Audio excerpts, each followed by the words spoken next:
Second time we see Super Rugby AU go to Super Time. And this time we actually get a winner. It's the Rebels, 25 points to 20 in a close ball fought match against the Force. It was always going to be tough between these two teams, I guess, seeing as there's a little bit of history between them. And yeah, it really showed on the field. There were handbags in this game. There were random moments in this game, man, like an airplane disrupting a scrum and a prop trying to do like a WWE move. It was a pretty mad game. It wasn't perfect by any means, but it was close. It went to super time and we got a result in terms of it not being a draw. So overall, pretty satisfied with what I watched. It had a few good, brilliant moments as well. The ref was probably a bit busy on the whistle for my liking, but there you go. Sometimes this is what happens. There were a few penalties early, and it was really unfortunate because Ferris, who's been a bit of a tackling machine for the Force in the AU season thus far, he went off for the Force, and it was only like 5th minute. Really, really terrible. And they must have spent almost a good 10 minutes getting him off the field, and I'll have to check the news because I've literally just turned off the game. I'll have to check the news to see if he's all right because, you know, usually when the stretcher's going off the field, he gives a bit of a wave or something to allay the fears of the crowd, but I didn't see any of that, so hopefully he's all good. Either he was knocked out or whatever it was. I wish him all the best and a speedy recovery. But, yeah, that was just kind of bad news for the Force. But that being said, you know, both sides had to make some changes pretty early on. Lance got a penalty, so we've got the Force on the board first. 3 points to 0. And on 13 minutes, Angus Gardner even said to Matt Tamua, like, you guys need to sort out the way you play. You got high tackles, you got offsides. You're just being far too inaccurate with your game. And you're going to get somebody yellow carded if you don't clean it up. So, yeah, they seemed to for a while, but it still was going to cost them a yellow card later on. Stunder went close for the Force, but he was in touch. And they had handbags for days on about 20 minutes. These sides clearly don't like each other. Jeremy Thrush getting in there. It was hard work from the Rebels getting in there. These guys, yeah, there was some feeling in the game, which is always good to see.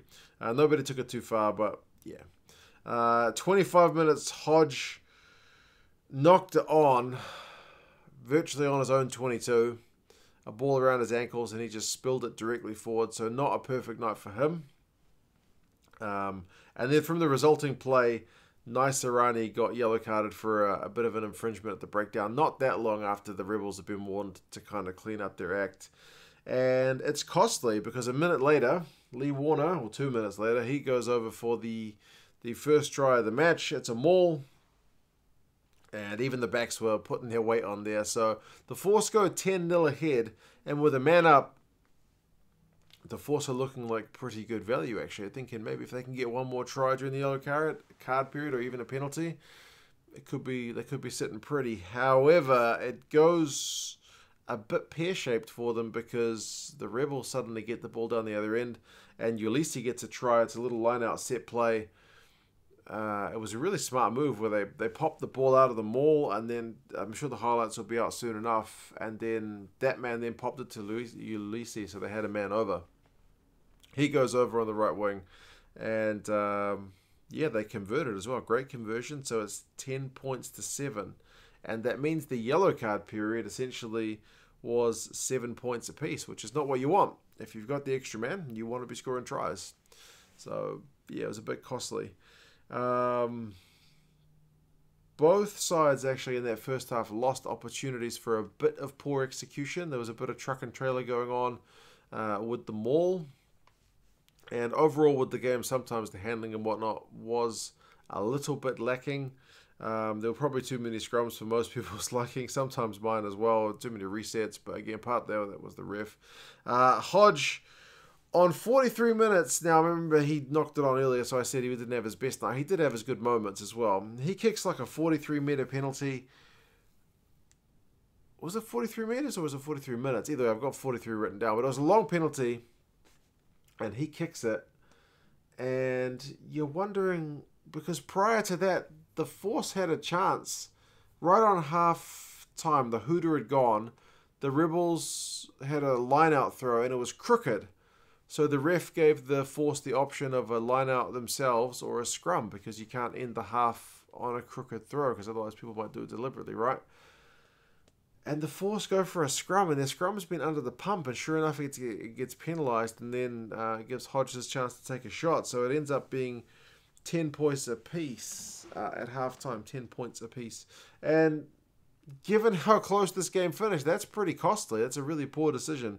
Halftime stats: position 40 for the Rebels, 60 for the Force. Territory was almost even. Run meters 182 to 109 to the Force. Penalties conceded, though, 11 by the Rebels and 7 by the Force. So that's what I mean by the ref really giving them a bit of a warning. And for all that, the scrum of the Rebels was really doing a good job. The Force were under a lot of pressure. Second half, and I mentioned a plane. A plane disrupts a scrum. You don't see the plane. I didn't even really hear it because I was doing a live stream of the game, but the noise of a plane disrupted a scrum, so they had to reset it. That's just bizarre. That's a first. But it happened. 49 minutes, Thrush gets a yellow card for a pretty cynical killing of a ball on the line when the Rebels are putting all kind of pressure on the Force, so he gets yellow carded.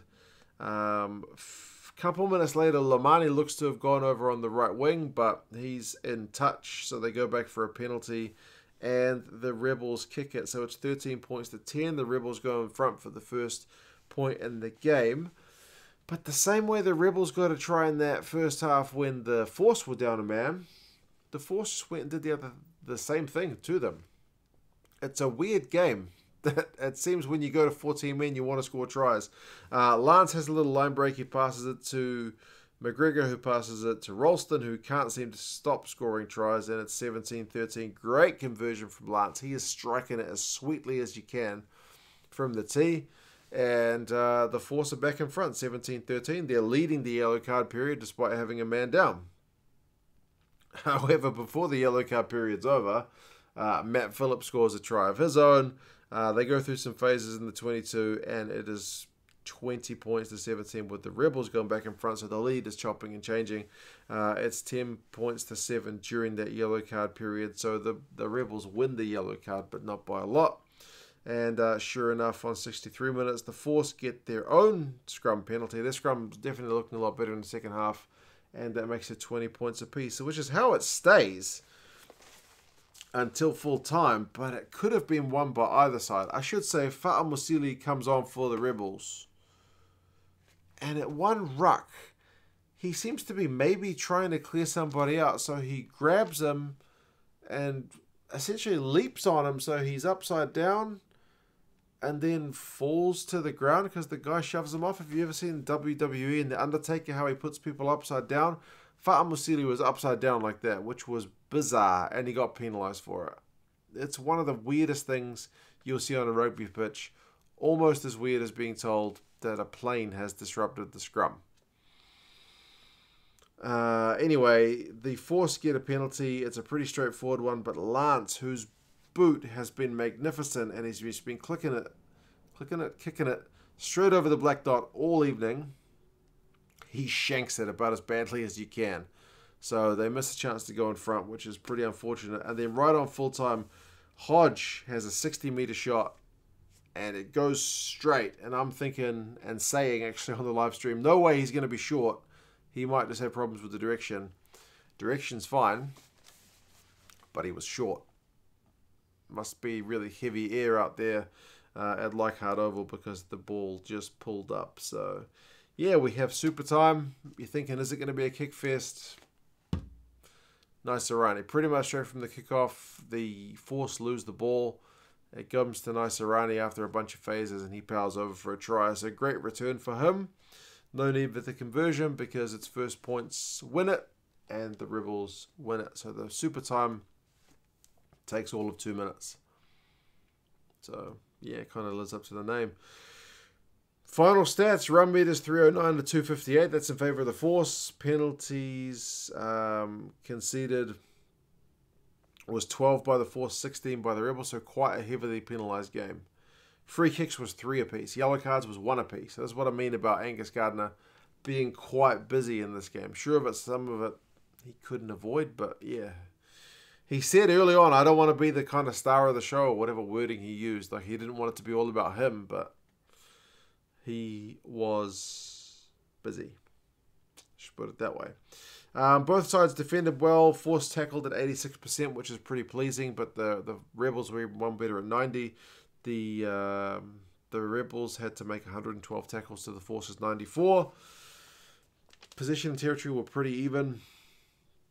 I would say the not straights at the lineouts, the knock-ons, and the forward passing, especially John O'Lance. Some of those forward passes were a bit frustrating.